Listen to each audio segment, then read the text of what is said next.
at 6 o'clock, we are hearing from a longtime USAID contractor.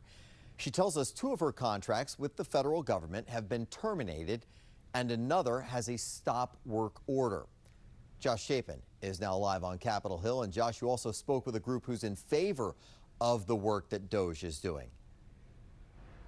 Yeah, Scott, we did. This group believes that there are a lot of redundancies within the federal workforce. They just wish this process was done a bit more slowly. All this unnerving, unsettling for the federal workforce and contractors alike. What have the last, days and weeks after that been like?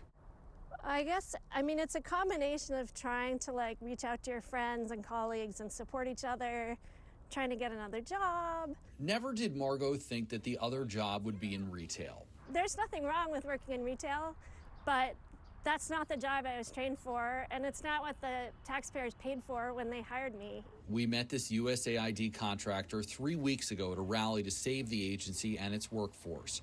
Margot, who doesn't want to share her last name, has had 2 contracts terminated since then. Another has a stop work order on it. Here's one she was working on. There's another contract that was about trying to improve the security in West Africa.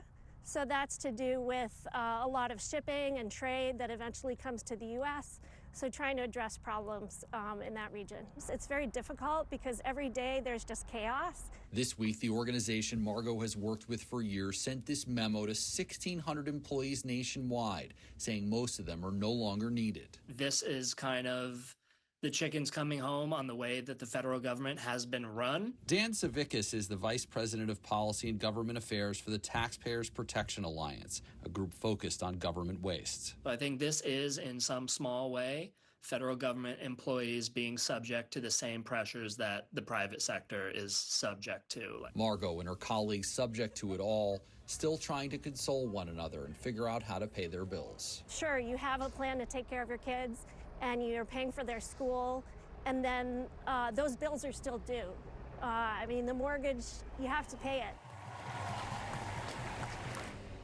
Margot told me that she has talked to colleagues in Florida, in Colorado, so it is clear, Scott, that this is affecting folks not just here in the DMV, and she insisted that she was not against cutting government waste. She just wishes that it wasn't done in such a hurry. Again, she is starting that part-time retail gig tomorrow in Bethesda. Scott? Yeah, the effects being felt all over. Josh, thank you so